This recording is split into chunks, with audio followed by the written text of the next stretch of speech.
নতুন প্রবাসীদের জন্য আরবি ভাষা খুব সহজে আরবি ভাষা শিখুন। চ্যানেলটি সাবস্ক্রাইব করুন। আজকের ভিডিওটি আরব দেশে যারা আছেন তাদের জন্য।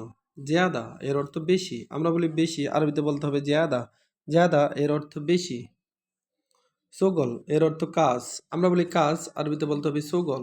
সোগল এর অর্থ কাজ। কাজ এর আরবি হলো সোগল। কাম এর অর্থ কত। আমরা বলি কত, আরবিতে বলতে হবে কাম। কাম এর অর্থ কত। হোয়েন বা ওয়েন এর অর্থ কোথায়। হোয়েন এর অর্থ কোথায়। আমরা বলি কোথায়, আরবিতে বলতে হবে হোয়েন বা ওয়েন এর অর্থ কোথায়। হোয়েন এর অর্থ কোথায়। লেশ এর অর্থ কেন। আমরা বলি কেন, আরবিতে বলতে হবে লেশ। লেশ এর অর্থ কেন। আমরা বলি যেমন কেন কাজটি করেছো, তার মানে লেশ। লেশ সকল এর মানে কেন কাজটি করেছো। কিদা এর অর্থ এমন। আমরা বলি এমন, আরবিতে বলতে হবে কিদা। কিদা এর অর্থ এমন। এমন এর আরবি হলো কিদা। কিদা কিদা এমন এমন কেন করো। গাইত এর অর্থ বসে থাকা। বসে থাকা এর আরবি হলো গাইত। গাইত এর অর্থ বসে থাকা। বসে থাকা এর আরবি হলো গাইত। লা এর অর্থ না। আমরা বলি না, আরবিতে বলতে হবে লা। লা আরবিতে বলতে হবে না।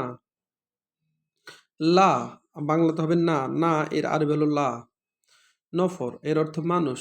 আমরা বলি মানুষ, আরবিতে বলতে হবে নফর। নফর এর অর্থ মানুষ। সাউই এর অর্থ করা। আমরা বলি করা বা কাজটি করে, তখন বলতে হবে সগল সাউই, তার মানে কাজটি করা। সাউই এর অর্থ করা।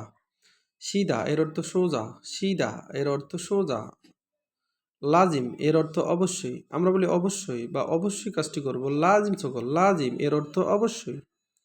এমসি এর অর্থ চলো। চলো এর আরবি হলো এমসি। এমসি এর অর্থ চলো। এসমা এর অর্থ শুনো। শুনো এর আরবি হলো এসমা। এসমা এর অর্থ শুনো। সুপ এর অর্থ দেখো। দেখো এর আরবি হলো সুপ। সুপ এর অর্থ দেখো। রাকাম এর অর্থ নাম্বার। নাম্বার এর আরবি হলো রাকাম। ভিডিওটি ভালো লাগলে অবশ্যই সাবস্ক্রাইব করুন এবং শেয়ার করুন।